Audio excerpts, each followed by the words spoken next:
speaking in the spot that says jam. Not there. That's gotta. I don't want to speak into the spot that says jam up. You know how I feel about that. Okay. I made it Mike too. Okay. Yeah. Well, that's one thing, but it still says jam up, which you go. But I got cookies. Does that make things better? No, it's oatmeal. But they're monster cookies. Yeah, well, monster oatmeal cookies. I don't. That means they're big. Oatmeal, that means a lot of oatmeal in there. Oatmeal peanut butter.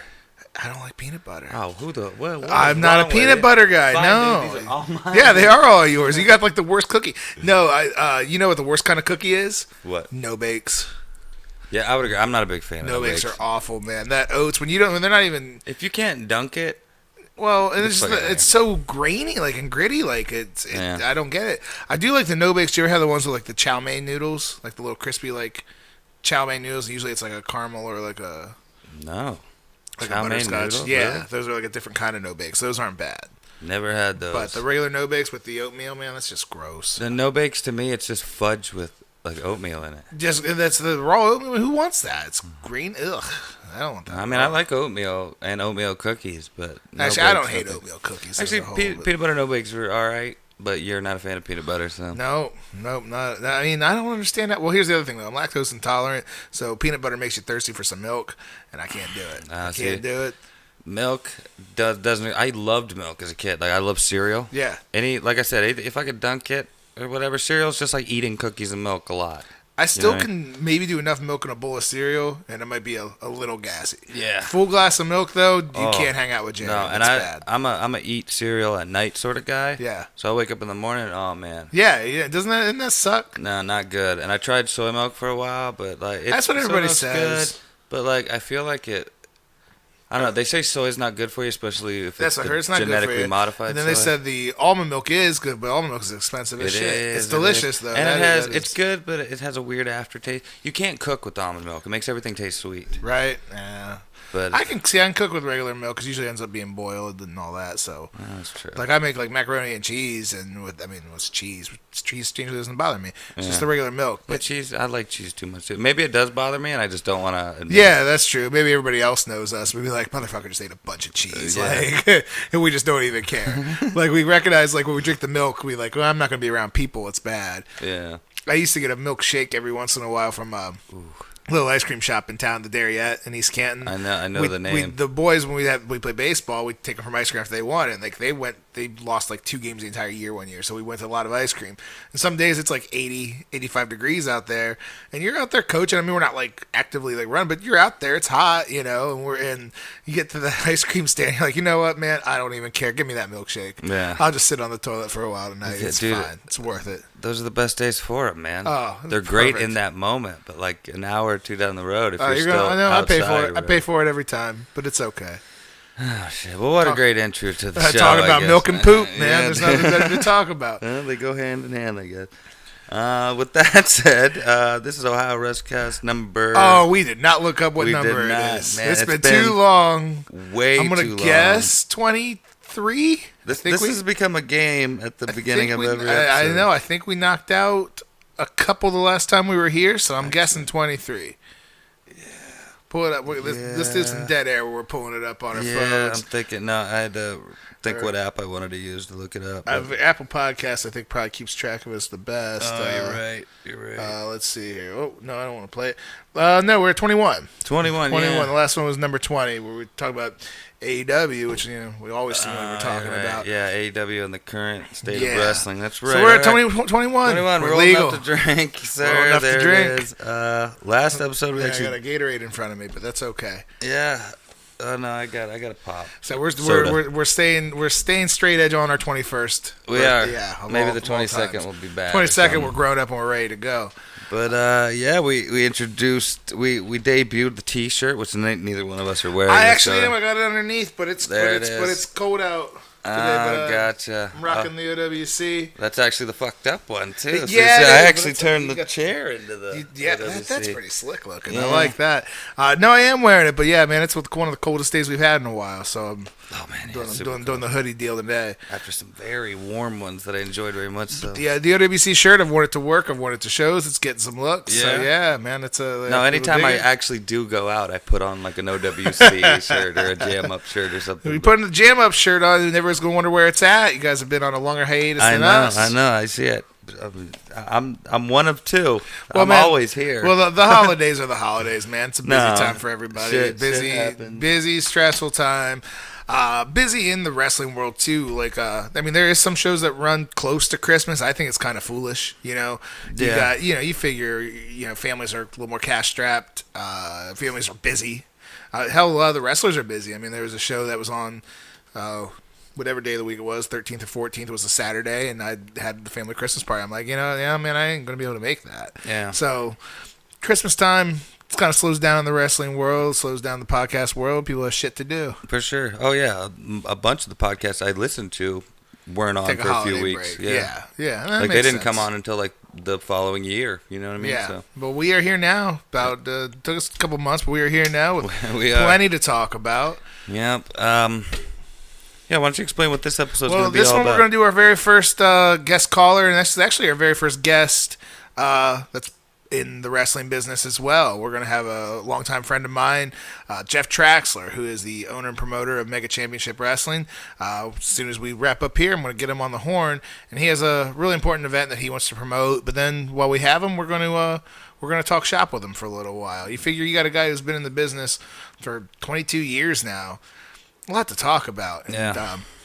I know when I was sharing my story, the fact that I broke in 2002, 2003, a lot of people, like the guys I even talked to in the locker rooms, will love to talk about. Like, it seemed like it's like a whole nother era of independent wrestling, of where we are 2020, where it really does. It seems like a new independent promotion popping up everywhere. Yeah. Back then it was completely different, and Jeff, I'm sure, will have some stories about how it was even more different prior to me getting in. So I think we'll have some really good stories to tell. Cool. Hell yeah, I'm psyched. I'm ready. You ready? Well, with that being said, we're gonna fire it up right now. Here, let's get him on the horn. Oh. Captain. Hello. How are you, sir? I'm doing well. How are you? We're doing good, man. We got you on the air here. As you know, I am your first mate, Wilbur Whitlock, but I'm here with my co-host, the leader of this ship, Mark. Mark, meet Jeff. Say hello. What's up, man? It's nice to meet you. Thanks for doing the show. Absolutely. So what are we up to this evening, Captain? You guys running practice up there in Elyria here soon? Yeah, actually, once we get off the air here, that's where I'm headed. All right, well, right on. Well, we won't keep you too long. What I'm going to do now, though, Jeff, is we already mentioned that you guys have the big Crown Prince event coming up on the 25th. But what I'm going to do is I'm going to lay out and just really let you take a couple minutes, tell everybody what the event is all about, why it's happening, and why this is obviously a very special, very meaningful event. It's a little bit out of the norm for us, but you have more details and know how much we want to talk about. So I'm just gonna lay out and kind of let you cover it, talk about the event, and yeah, man, the floor is yours for a few minutes. All right. What we have going on is the event is called Crown Prince, and it's got the tagline of "A Night for Brandon Bruce." And who Brandon is he's the son of Brandon Xavier, who your listeners might know from Brandon being active on the local scene for. Oh, man, I want to say maybe 16 years now? Yeah, he's been around about as long as I have, I think 03 or so. So you're looking at 16, 17 years? Yeah. So Brandon is the son of Brandon, and unfortunately, at the beginning of December, Brandon was tragically killed, and what we wanted to do was myself and the locker room just wanted to have a night and put on a show for both to help the family with I can't imagine all the expenses that they have, and just kind of come together for Brandon Xavier and family, and that's what it's about. We don't want it to be like a depressing of an event, because that's not what Little Brandon was all about. He was an absolute Great kid. Awesome to everybody. Helped everybody out, and so we just want to have a night for him. Have some fun, do it the best way we know how, which is professional wrestling, and the proceeds from the event are going to go to the family. And I can speak up for us, personally. Anytime that we do any sort of, whether it's a benefit show or a memorial show, you nailed it when you said fun. Like, this is a night to just have some good, fun, professional wrestling. It's not really a show where this is the a big heated storyline and this guy's ready to, to just destroy this other guy. It's more get really good, solid professional wrestling matches, but just really entertaining. I mean, as anybody who knows us knows that that's pretty much where the captain and the first mate get together is from different benefit shows where we go out and just be as goofy as we possibly can because the storyline continuity does not matter. It's about giving the fans a great show for the evening. Right, absolutely. So is there anything else going on? You said the proceeds from the event, so obviously ticket prices, any sort of raffles or any donated items or anything like that? Absolutely. We're working on, of course, we're going to have you can't have a professional wrestling show without a 50-50 raffle, so of course we'll have that. And then there'll be other things too. We're getting local donations and different things to raffle off. So that will definitely be there. And then of course all your favorite wrestling merchandise. Nice. And then if you didn't get it already, let's go ahead and hammer that home. It is January 25th, and what is the address and what's the bell time? January 25th. The address is at St. John's Gym, which is basically Mega's home, and it has been for the better part of our run, and that's at 1140 West River Road North in Elyria, and the zip there is 44035. Doors open at 6. We usually will have a match or two for you before the card starts, and then the main card starts, and then we usually get rolling about 6:45 with the main card. And I'll personally testify that Mega runs an excellent, just very, very, very professionally ran show. You get a lot of times with other independent promotions where if you say it's a 7:00 bell time and the first match is until 7:45, and there's none of that there. It's a very, very, very professionally ran show, and there's no reason to be scared off otherwise. That's the bane of professional wrestling is starting on time, man. And I don't fault anybody for that because I understand it's if you're gonna start at 6:30 at 6:27, 15 different things will go wrong that you have to attend to, and then people are wondering why the doors aren't open. So I understand it. Well, isn't that the truth? Well, we'll use this as our segue just to talk to you for a little bit, Jeff. I was telling Mark, when I shared my story on the podcast, I mentioned breaking in 2002, 2003, just how different the landscape of indie wrestling was back then. Now, you started Mega in 1998, correct? Yes. Man, yes. So just go ahead and I'll lay out and let you kind of tell us what inspired you just to get into the wrestling business, period, and what really inspired you to look into running independent shows. I mean, again, in 1998, I would imagine you could count the indie promotions in Ohio on two hands. Like, I don't think there was more than 10. Yeah, I would really have to think about it, but you're probably right. There couldn't have been that many, but I mean, my story's pretty much like everybody else's. I think, one way or another, you came across professional wrestling. Mine is, watching Saturday morning cartoons, flipping around, and then, you're flipping channels, and all of a sudden here I come across a spoiler and Mr. Wrestling 2 and Tommy Rich and Buzz Sawyer, and I'm like, who are these guys? Look at their superhero outfits, and I was hooked on that, man. And just any wrestling that I could watch, or I discovered the magazines I could read about. Every month I bought Inside Wrestling, The Wrestler, Pro Wrestling Illustrated, Wrestling Superstars. Bothered the shit out of your parents at the grocery store or the department store. Oh my God! Because you'd always have to stop by those magazine racks and Right. And so I never thought there was any way I was ever gonna become a professional wrestler or promoter or anything like that, because like you said, the landscape just wasn't like you could go on the internet and look up and okay, here's a school. But I mean, everybody knew there was the Wild Samoan Training Center, you could go there, or there was the Monster Factory, you could go there. They talk about like Killer Kowalski's school, like if there was a school big enough that they would talk about it, but even then that seemed like just another world away. Right, exactly. And so probably around, it might have been like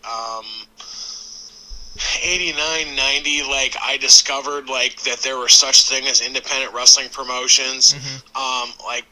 They would come here maybe every 6 months or so, and I got to see the Samoans and Dominic DeNucci and Ox Baker and all that. And then I found out that there was a promotion right here in where Elyria is in Lorain County. There was another promotion in another city, and I wanted to get into wrestling, but I thought, I can never be a wrestler. So I offered hey, I'll sell hot dogs. I'll pick guys up at the airport. I'll set up chairs, and I kind of got blown off, and it made me mad at the time, but then knowing what I know now, it was more closed off. And you'll know what I mean, Wilbur, where you couldn't just go to the wrestling school and say, I want to be a wrestler. No, not at all. And I would go to the local indie shows where I grew up, and I really do, Jeff. I try to relate,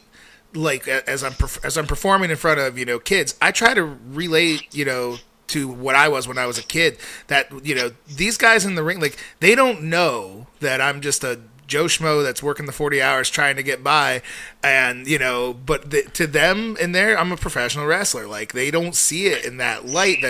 And we have become way more accessible. I mean, that's just what the business has become. We have to become more accessible to the fans. If we try to shut them out, that's evolved. If we try to shut them out completely, they'll just turn against us and not want to support the product. But you're right. You couldn't, if you were just wide-eyed and bushy-tailed and tried to walk up to your favorite wrestler and say, I want to be a pro wrestler, they'll give you the, you can do anything you want there, Tiger. It wasn't really an in. Right. But so you're saying you want to, sell hot dogs, do anything you can to get in, and you're going to the local shows that are coming around Elyria. How did you finally, really get evolved to the point where I can do this. I can get wrestling together. I was an idiot with good credit and an internet connection, and I. Oh man, nobody had that in '98, brother.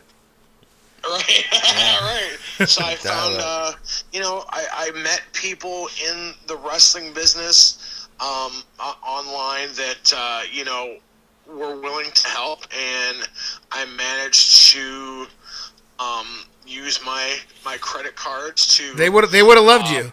If you can secure a loan, if you can get us a building, they would have loved. That's when they welcome you with open arms, Jeff. Right.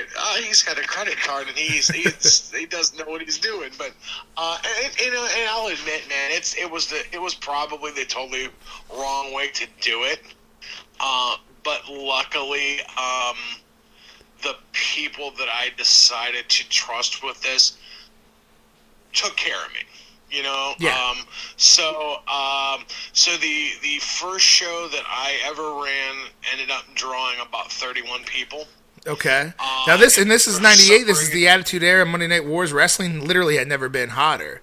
So this just shows you how tough it was to get an independent promotion off the ground. Right. And see, I had lofty goals. So this first show that I was going to run, it was going to be at the Agora in Cleveland, which some people might recognize now as where NXT absolutely will stop at when they come through Cleveland. So that's where this first show was going to be, and we were going to be huge and everything, and the person that was in charge there at the time didn't understand how much of a walk-up business professional wrestling was. Sure. So when he's seeing, previous to this show, there's only this many sold, he wanted to pull the plug on it. And, sure. So he did, and one thing led to another. Comedy of errors, ended up at a different venue, but looking back on that, it probably could have been a lot better than what it was if he would have let that go through. But I mean, I always tell everybody the one thing that I did learn that from that experience was especially when you're the promoter, whatever you promise, you have to deliver, because you only get that one shot with the locker room that they have your trust. And even then, and this is the earlier stages of the internet, and again, there's not nearly as many other workers and promoters around, but you're right. What you're saying is if you run a show that bombs, which by all accounts it did, but yet you didn't come through with the money for the wrestlers, or and if you didn't, if the show is just a complete debacle, hey, the show can have a low draw but still be a good show, and then hopefully that word of mouth will spread and you pick up from there. But you're right, once you lose that reputation, and man, we could sit here for the next hour just listing off how many one or two shot promoters that we've known just in Northeast Ohio, because a lot of Wilbur, it's about that time, because it's tax time. It's tax season time, and you get that where anybody who thinks they know more. And here's the thing, Jeff, I've been in this for 17, 18 years. I have no interest in running a professional wrestling show, because anybody who actually does knows that it's an insane amount of work. You're just definitely going to lose a lot of money before you make money. And like you said, you have to keep your reputation on the line. You have to take your lumps and get that low draw where you got no money coming in. You have to pay all the boys, pay your rent, and keep your reputation going, and then have the balls to try it again. I mean, it's a lot to take on. Mm-hmm, mm-hmm. And I think I've told you this before too. I've had people look at me cross-eyed when they come up and they say, "Hey, I want to become a professional wrestling promoter. What's your advice?" And I say, "Don't." Well, yeah, don't. Well, then on top of all that, Jeff, if you give everybody their best advice you can, and then you're going to have, which we want to put over that fast food Mexican restaurant sack of shit on our podcast, but people are literally trying to come in and take over your building. So I mean, how much good advice do you want to give? Right. But I mean, it's if knowing what I know now in 2020, I wouldn't try to start a professional wrestling promotion. No, and it seems like everybody does. It seems like in this age of the internet too, is everybody. And now, here I'm going to be guilty of it, because I hope we have a podcast where we criticize, mainstream wrestling. But it feels like everybody's idea is the best idea, and if they had a ring and they had promotion, they would have exactly what pro wrestling needs to be. When in reality, it's a long shot. It's a long shot. You know what, Wilbur? That's exactly what I thought when I was gonna start too. So. That doesn't change. Everybody thinks that, or they wouldn't do it. Sure, but in 20 plus years ago, you were hitting a pretty new market. Now, I'm pretty sure JT was around at that point, correct? Yeah, he was around. But other than that, you had it was a pretty open market for you to say, hey, I can put on a professional wrestling show. Again, wrestling was really, really hot at that time. It would have, on top of you doing what you love to do, what you aspired to do, it was something that seemed like it would be kind of easy money at that point. Everybody was watching wrestling. I was in high school in 98, 99, and man, everybody watched wrestling. The jocks, the nerds, the preps, the burnouts, everybody. Absolutely. If you threw a crotch chop in school, everybody knew what you were doing. Yep, the DX. Yeah.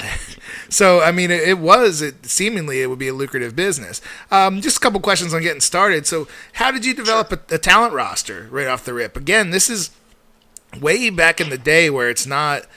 You couldn't pull up a guy's clip on YouTube and say, hey, I want to grab this guy. It didn't exist. Yeah. So, what kind of connections did you have to make to start developing your talent roster off the rip? I mean, that to start off with, it was on, like we had said, it was kind of on the internet and made some connections here and there. But by chance, I was getting my car looked at I don't know if you guys have them where you're at, but we have to get in Lorain County. We have to get the e-check for your car, which is basically just a big scam. The emissions, it's a big scam. We don't have it, luckily, but yes. Sure.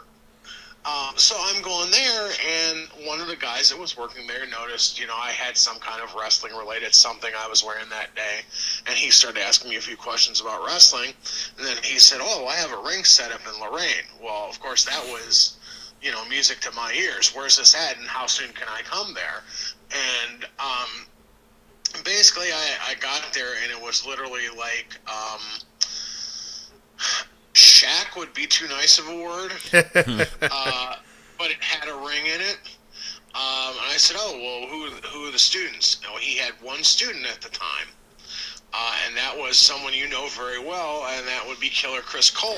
We're gonna be talking plenty Chris Cole as we go along here, but yeah. So it was Chris and myself were the only students, and he had one guy that was his trainer, and that was it. Well, we said, well, you got to have more than this, so we basically became his marketing.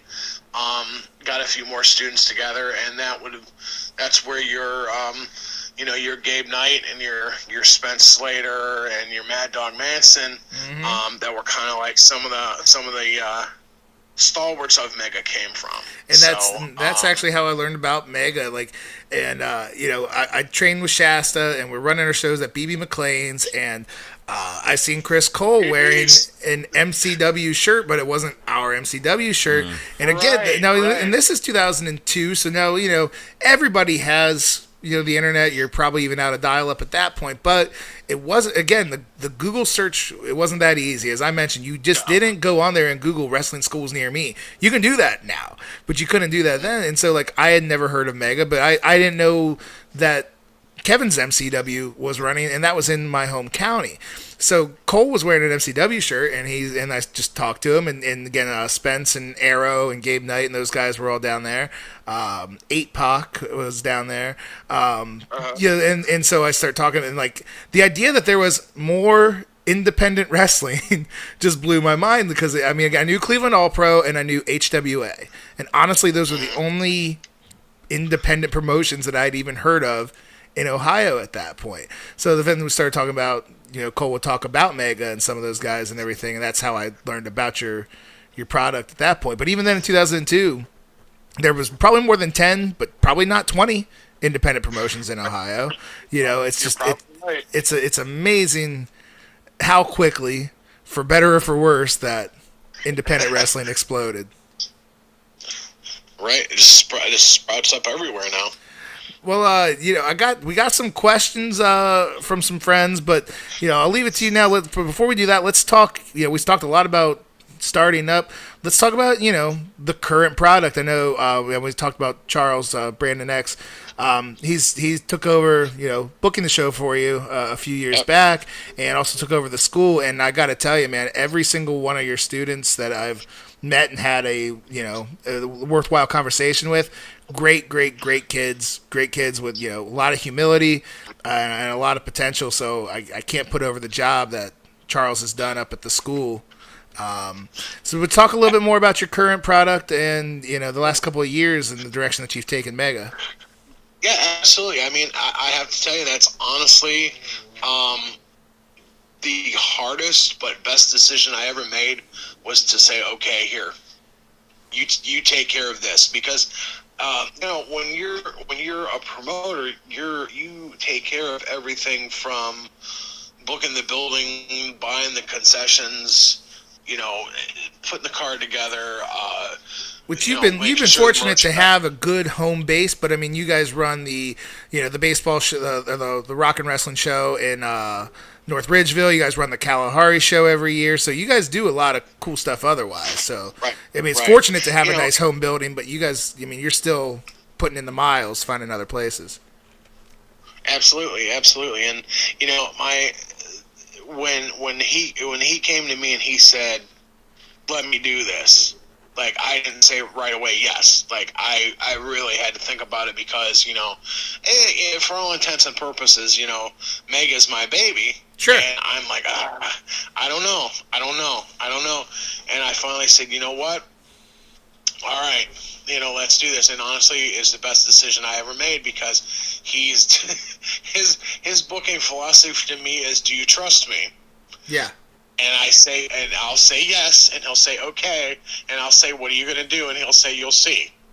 Because a lot of the things that if he would have came to me and said, I want to do this, I would have said, no, that'll never work. We can't do that. And I would have been wrong, So, he has got the mind for putting together quality shows. Well, if you look up and down the cards, you see a really good heavy mix of a lot of students, but then good veterans, and then it's also not necessarily guys that you'll see all over. I mean, AIW runs obviously not too far away, and AIW is putting on a great product, but at the same time, Absolutely. like, if you want to go see an AIW show, you can see those guys, but you go to a mega show and you'll see some really, really good workers that you might not be able to see everywhere else. And I think it's a really good mix on your current talent roster and what you guys have done the last few years. Right, absolutely, man. You got to have a good mix of basically your circus tent. You have to have. You have to have the strongman, you have to have the acrobats, you have to have the freak show, and you might not like, fans might like one part, but they'll like the other, you kind of have to have that mix to have, a solid show. You can't have 7 matches of the same thing. Exactly. And I've, been up there, and Brandon does a really good job too of kind of making sure, that you're not going to see 3 or 4 of the same style of matches on the same card. Like, make sure that there's a little tinker, different here and there, and it does. It makes for a good, entertaining show. And then that being said about the students, it can be a double-edged sword. You figure if you load your show up with students, you might have somewhat of an inexperienced card, and if you had only students, that might be the case. But I mean, the truth of the matter is students usually sell tickets. They bring people in. They're going to bring friends and family to come and watch them, and at that point, then you give them a very good wrestling show. Then they'll come back again. Then they'll become fans. Whereas they start just to go support their friend or family. And that's what you hope, absolutely. And I'm just thinking back. I mean, not everybody makes it, of course, but the majority of the students that have been coming through have gone on. Some have gone on to really big things, and then for the most part, at least, are making towns, having good, successful, independent careers. So it's a testament to what you guys are doing up there. Well, I appreciate that. Thank you. I can be a babyface in real life. I'm only a heel in the locker room and in the and out in front of the shows. I'm trying to get Jeff to run the captain of the first Nate up at Mega. He says that I'm not a character up there, and I told him, well, not with that attitude, you're not. We were wondering. I was trying to get a clip, and I wasn't able to get a clip in time. But we were wondering if you could tell the story of how Madman Fulton captured your soul with one strike last year. My lord. I mean, it's your fault because, I was defending you, of course. And it always seems like at these Dropkick Diabetes event, there's at least one point in every show where my life is in danger somehow. And so, Madman Fulton managed to get a hold of me, and let's just say that the chop managed to pop every one of my students, my girlfriend, Buddy the Bulldog, and me. I was going to say, I believe you stopped whatever you were doing because it was definitely a shotgun. So it was, my favorite, I don't know my favorite part, but what I liked about that is we get to the back and we're still selling it, and I mentioned, I'm like, how many times he chopped me out there? Right. Zero. He gave me a mean airplane spin. I had to take a spanking from Timmy Galchick. I got mine out there, Trax. It's okay. Right. We'll call it equal. Fulton's a hell of a nice guy, and he came out to help out a great cause that night. So I'll take a chop. I'll take a chop for that. And he's awesome. He got started with Jimmy Lee, in Mansfield, so not far from us. He's basically a local guy, and kind of went up and down through the system. But really, he's hitting his stride right now. If you've seen any of his work on Impact, he's And you look at the guy. That guy just looks like a superstar. So. But yeah, that was a really cool match. That was a really good time, and the majority of the people that I talked to definitely enjoyed that match. So it wasn't all for naught, Captain. You lost. He might have chopped the soul right out of your body, but it was for a good cause, and it entertained everybody. Well, so. They say gingers don't have souls anyway, so I might be safe. He might have chopped you so hard that you developed the soul and then lost it. Right. Well, hey, I'm gonna take to from social media and hit you with some of the questions we got from some of the listeners. You ready? I'm very scared at this point. I'm frightened. I just want you to know. Well, you should be, but we're gonna start you off easy. Friend of the show, Joe Hirschberger, really good dude. Ran the autism awareness show last year. Yes. He runs it every year. Again, can't put that over enough. We had a great time there last year with Demolition, One Man Gang, Bob Roop. Lots and lots of big stars were just telling stories, and they could have went on all night. It was awesome. But he actually wrote in with a question. He'd love to hear some of your JT Lightning stories. And for anybody who doesn't know, which I'm figuring if anybody's listening to this, they know who JT is, but JT is the long time promoter of Cleveland All Pro Wrestling, which really was the staple of independent wrestling in the Northeast and, for sure. and just really all over for a while. And legendary promoter, pro wrestler, and he passed away way too early from cancer.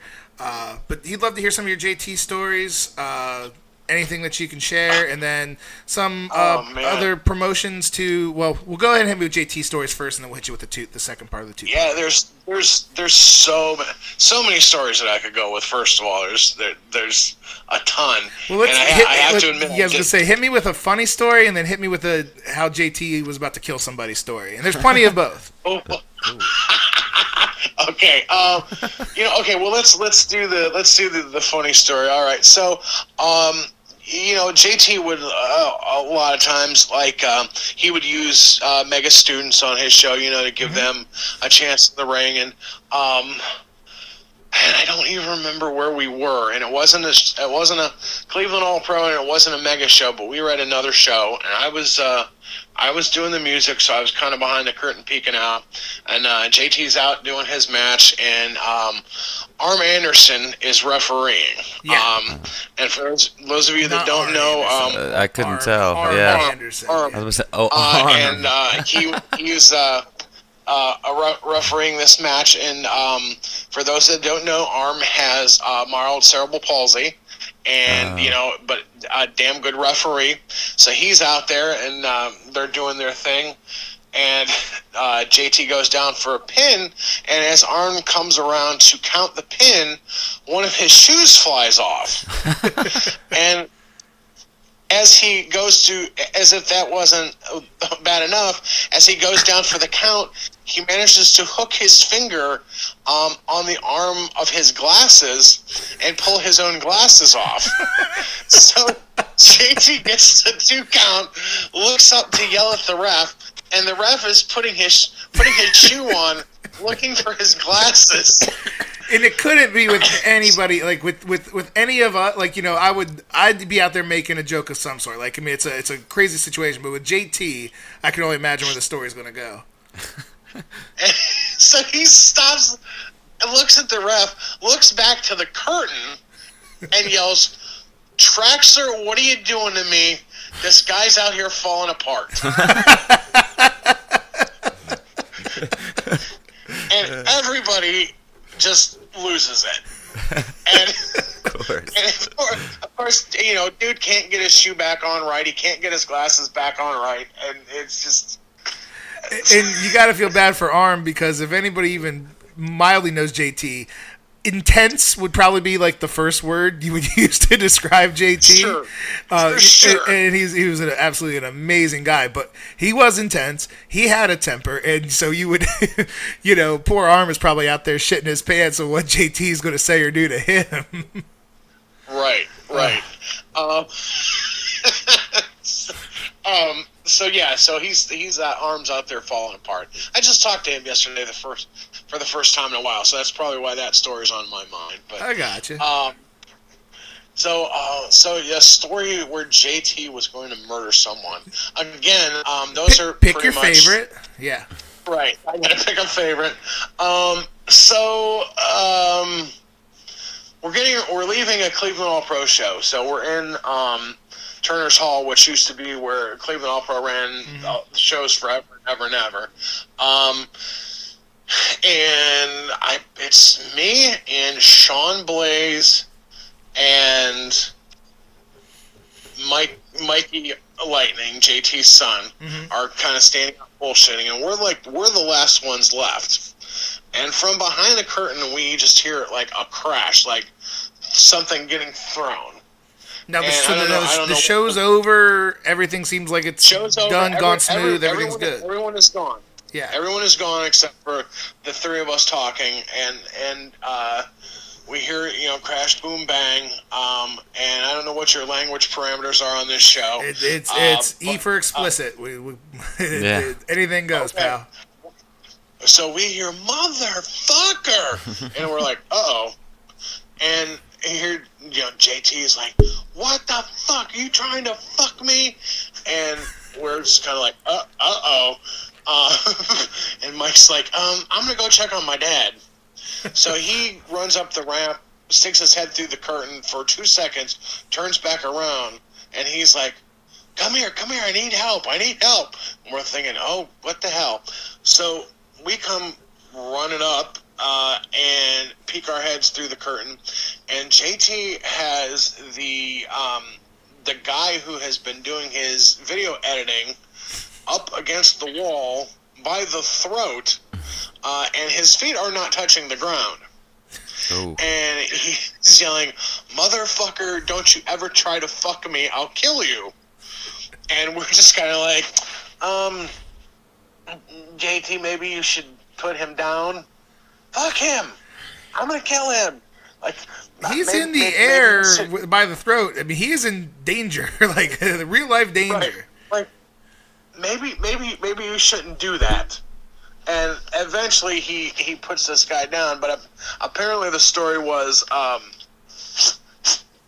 product wasn't finished, and this guy who was asking for more money.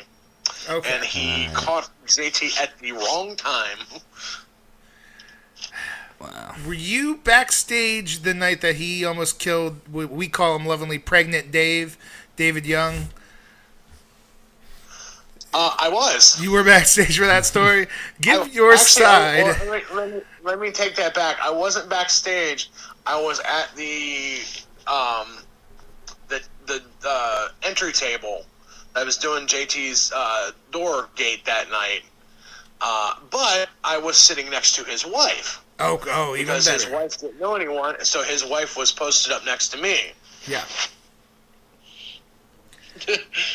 Is this your hint on telling that story? Yeah, please give me your bird's eye view, because here's the thing. I didn't know JT well enough to ever get the story from him. Dave did. He trained with Kevin as a referee, but then went out on his own, making shots, which is fine. But the word is that he got a little mouthy with JT, which is not a good idea unless you're ready for the repercussions. So if you have a first-hand account... I will tell you this story from my perspective. Feel free to talk to Dave and get his perspective. But so I'm sitting at the door with his missus, and all of a sudden he sticks his head through the door and he says, "Let's go." And she said, "What?" He said, "Let's go." And she said, "But the show isn't over." And he said, "Let's go right now." And the only thing that I noticed is, like, his face is, like, flushed, like, bright fire engine red. Which happens anytime that you're in any sort of, even like a confrontation argument. Like, you know how it is. Like, if everybody knows that face where you're in a altercation, yeah. Right. And he's got a knot on top of his head. Well, that doesn't happen in every altercation. right. So... apparently what had happened was they were in the downstairs locker room, and JT was giving him the business about what he was doing, and that he was not doing what he was supposed to in the match. That he was doing not such a great job with the refereeing, giving him criticism, which any good promoter should do. You want to take care of your own product, right? And JT can be kind of harsh sometimes, So apparently Dave took that personally, and as he walked out of the locker room and turned the corner to go back upstairs to the show, he said loud enough that JT heard him, "Fuck you." Yes, that is the word. and that was about the end of that. And I think even JT gave the from what I've heard is the what did you say to me? And he said, "I said fuck you, JT." So he doubled down on it. He doubled down, yeah. But and then he got roughed up a little bit. That's pretty much the Cliff version that I've heard as well. We'll keep it light here, and I don't want you to bury anybody yet, but I will like to ask you. I like how you put that in there. Yeah. You've been promoting for 20 years, and then on top of promoting your own shows, you've done sound and ring rentals for lots of other shows. Give me one or two guys that you think that really had potential to make money, get signed, what have you. Guys that had potential that really you thought really could have done something that for whatever reason just didn't happen. Okay. I will go outside of Mega Students just because I'm a little biased there. Well, I mean, you could have had a student that maybe, just had to move across the country for a job or something, so it's not necessarily he didn't make it because he wasn't, he had all the potential, but he wasn't tough enough. I mean, there might be different reasons. Yeah. I'll tell you three. I can think of three, and you'll see why I'm saying three here. The first would be Virus and Unknown. Oh, man, those guys could go. Who were, singles and tag team for quite a while. And, for whatever reason, and I don't know what the reason was, it just didn't end up happening for them. And, then there was real life. And, as far as what I understand, they all have families and all that now. And but I really do think that either as a tag team or singles, I think those guys could have, especially with what wrestling has become, right? Era, yes, especially in this era. As we were coming up, because I was about the same age as those guys as well. As we were coming up in the early 2000s, mid 2000s, I mean, TNA was getting started, and there's the X Division and what have you. But still, WWE was the end all be all. And if you were 230 pounds, you were tiny. I mean, you were not. And Virus was obviously smaller than that. Me and Unknown were closer to the same size. But those guys were just small guys, and to see what wrestling's become, especially, I think those guys really, really could have made something. And I would say another guy, and this is going to the total opposite end, that I think could have headlined was Jason Bane. I agree completely. Jason Bane was built like a man's man. Wasn't a bodybuilder. Wasn't a giant, but just the motherfucker at the end of the bar that you would not mess with. Bald head, goatee, just built stocky. A man's man. But then in the ring, he could absolutely go. I mean, he was a powerhouse wrestler, but he could keep up with the smallest, fastest wrestlers out there. Absolutely, and that was another case of real life kind of thing. And to my understanding, he was made an offer at some point to maybe get looked at, but he has always had a very good job, and for him to take the offer that he got, he would actually make less money than he would have at his job. Right. So that was if you have a family, especially too. That's a decision that's going to be really hard to get over. Right. And hell of a nice guy. I don't want to ruin his gimmick. hell of a nice guy. Always one of my favorite people, to talk to. Don't talk to him nearly enough. See him every once in a while on the Facebook and all that. But I definitely think that man, I can see him up there with with a Braun Strowman or someone like that. Because he had raw strength, but again, I remember seeing him and Sean Blaze have some really, really good matches together. So he could work the hostile, but he could really just go bell to bell with anyone. Absolutely, I agree with you completely. Let's see what we got here. Christopher K wants to know, what's your favorite Wendy's drive-thru story? Wendy's drive-thru story. It might have been the night. This is actually, you were talking about BB McLean's earlier, working for Shasta, which is the Diamond Royale nowadays. It hasn't been BB McLean's for over 15 years, but all of us folks here in Stark County know what the Diamond Royale is, as it is the probably the top gentleman's club in the area. I was going to say, that sounds like the name of a gentleman's club. It absolutely is a gentleman's club nowadays. Yeah. Well, on one of those shows, somehow Shasta had talked me into working a weapons cruiserweight battle royal, which is fantastic. Wow. See, which, by the way, since this is not video, we'll be polite and say that the captain, Jeff Traxler, is not a cruiserweight. Absolutely not. Absolutely not. So, I'm in the battle royale. I take a chair shot from a deranged, and who's also not a cruiserweight. No, I'm tossed over the top rope, and everything goes bad. I roll my ankle, get to the back, get back upstairs, get my wrestling boot off, and it is more than obvious that I have broken my ankle. So as we decide to, we go home, I get stuffed in the car, or whatever little teeny tiny car that Chris Cole had at the time, with the thought, okay, we're going straight back home, and I'm going to the hospital. But no, Chris Cole, who I'm sure is not Christopher K,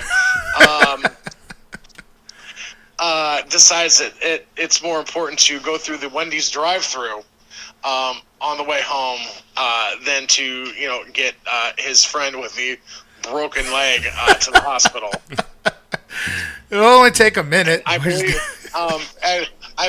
it might have been Arrow, who was also in the car, said, "Dude, he's got a broken leg," and Cole's response was, "Well, it's not going to get any more broken." That is the most Chris Cole response. It's not going to get any more broken. I mean, he's not wrong. No. He's not wrong. He wasn't wrong. Let's see what else we got. Oh, okay, this is a good one. You got Wilbur Whitlock, Chris Cole, Shane Sensation, fuck, marry, kill.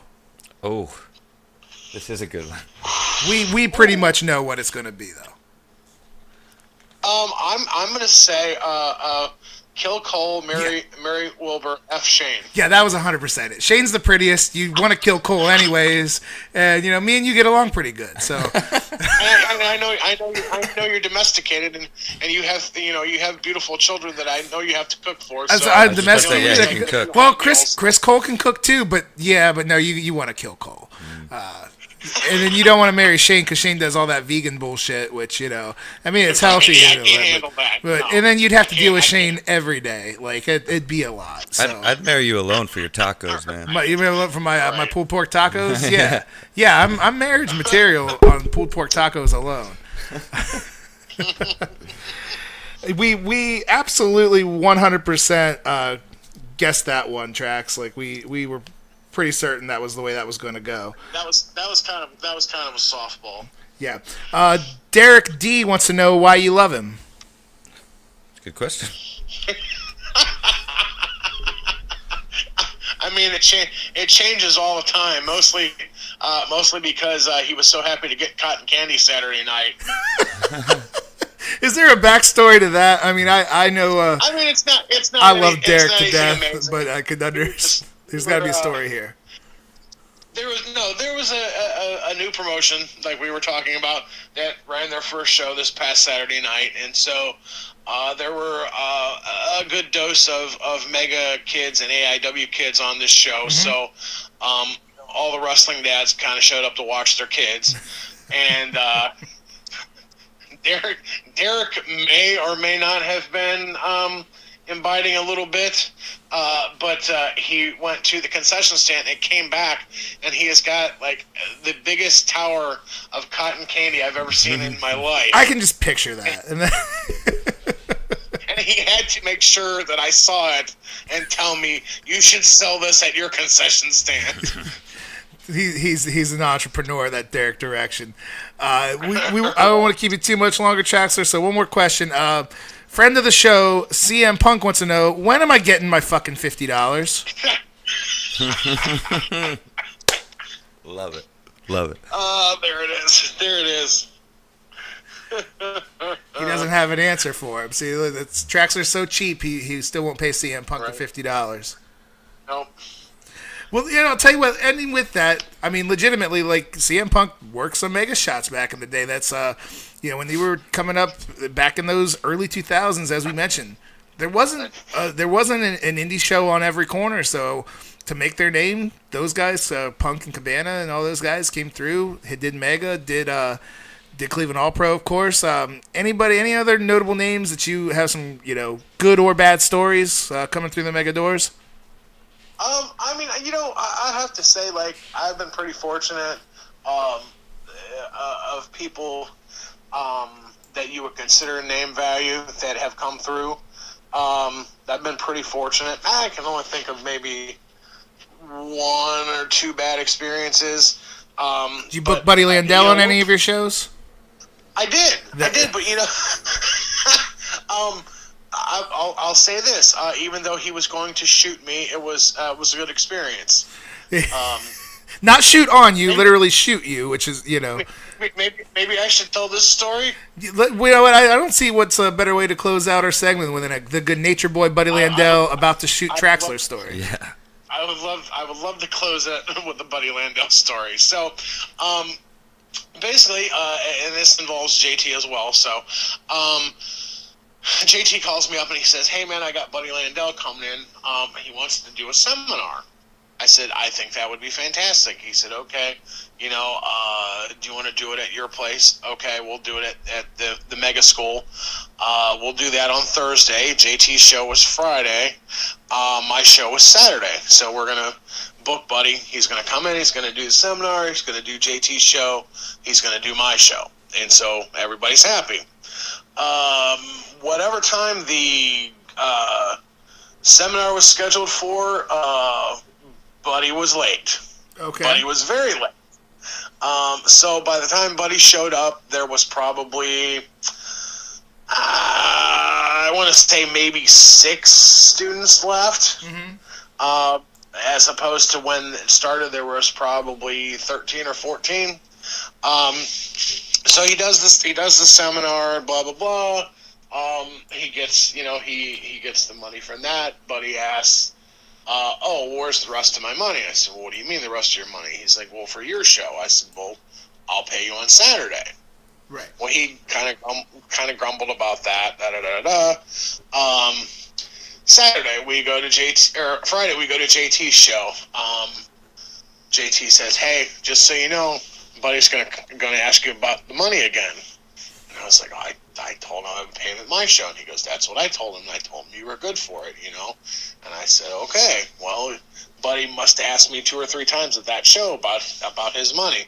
Like, "Hey, brother, I need to get that money. And I don't have it right now, buddy. I'll take care of you on Saturday." And that's the normal way things operate, but also you got to, with a guy like Buddy Landell, which if for anybody who's listening that isn't familiar, do a quick Google search and you'll understand why you want Buddy Landell at your show at your show before you give him the money. It makes sense. Right.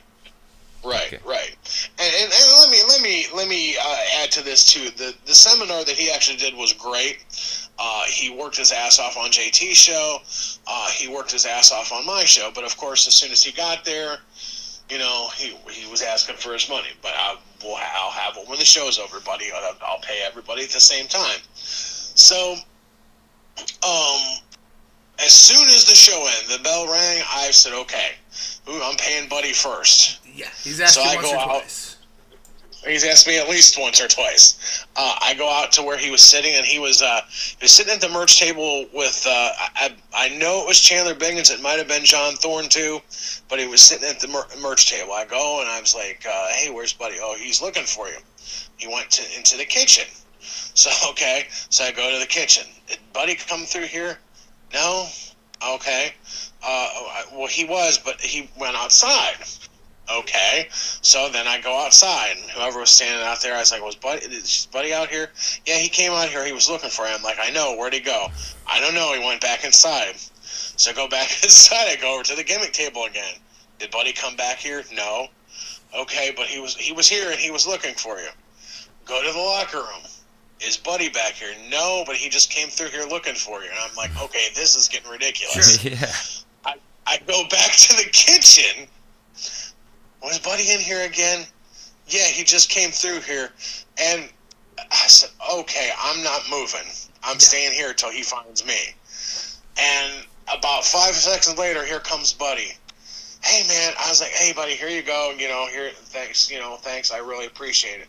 And he takes the money, and he counts, and he's like, oh, all right, brother, thank you. And he grabs me, and he hugs me, and he kisses me on both cheeks. And my mom is working the concession stand. He grabs my mom, he hugs my mom, he kisses her, and he's off into the night. Yeah. Well, what I didn't know was the reason Buddy had gone outside was Buddy had gone to his car, and he came back in and gave Chandler Biggins his gun to hold because he thought that I was going to try to stiff it. Wow. Wow. So I find this out after the show, and Biggins tells me this, and I said, Biggins, don't you think this is something you should have told me? And he was like, well, I knew you were good for it. And at that point, Biggins had the gun, so, I guess you were all right. Yeah. I guess I was in the safest place. So yeah, he was planning some shenanigans, and I didn't know. But well, what's wild about that is, not only is it wild enough that he might have been worried that he was going to get stiffed, that he went out to get his gun, but if there was any sort of thing where if you dropped the envelope on the floor accidentally or something, just didn't have his money on the spot, he would have gotten his gun from Biggins, making Biggins an accomplice, which is just even better. It's just even more icing on that Buddy Landau cake. Yeah. Right.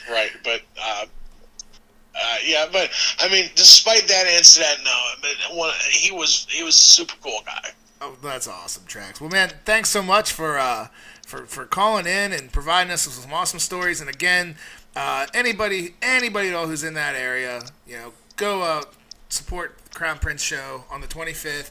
We'll link up a clip of you giving the details. Make sure that's shareable on YouTube and Facebook and everything. So easily accessible if they just want to get to the skivvy of the details on that. But of course, I would suggest anybody then stick around and listen to the rest of this pod because we had a lot of fun telling some stories.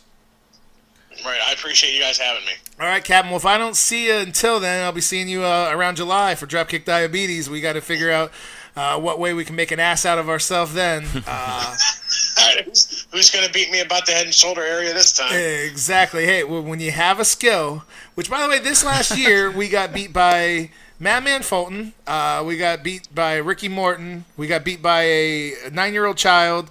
And then by a faux superhero. We did not have a very successful year in the ring, but we did raise a lot of money and had a lot of fun. So I guess that's right. That's important. One of them was a legend. That's pretty good.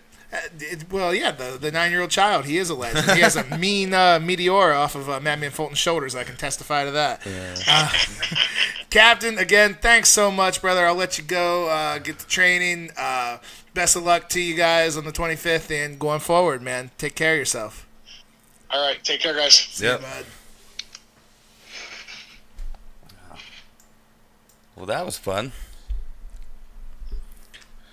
That was a lot of fun, man. Something a little different. And again, I knew we'd get some really cool stories about, just how independent wrestling was back in the day. He made no effort to pay CM Punk his $50. He did not. That wasn't happening. But no, really, really cool catching up with the captain. And again, as I say this, I would like to mention that Mid-Ohio Wrestling, my home promotion, also has a show on January 25th, or else I would have been at this show myself. So I'm absolutely going to plug my own show for all the local folks. We have our anniversary show, which is the show that you were at last year. Yeah. Where me and Patrick Hayes beat the living shit out of each other for 30 minutes. Did. I'll be in a tag team title bout with my partner, fellow deplorable Bobby Beverly. Nice. We're taking on a couple of dweebs, Max Alexander and Izzy Lambert, both of which like music that is, way out of style. Yeah, I saw you talking shit. Yeah, well, that's what I do. Madman Fulton, the aforementioned Madman Fulton, will be in town. He's wrestling Joshua Bishop, who is a young up-and-comer from AIW Wrestling. You're going to see a lot of that kid in the future. That should be a big match. Dominic Greeny, who's a Canton native, trains up in AIW. He's actually the head trainer up there. He's on Major League Wrestling, MLW TV. Okay. So he's doing really well. He's wrestling Ethan Wright, who is another top-notch competitor. So show. this is a loaded card, man. We got a street fight between Chase Winters and Tommy Chill. If Chill wins, he gets 5 minutes alone with our controller, Cody White.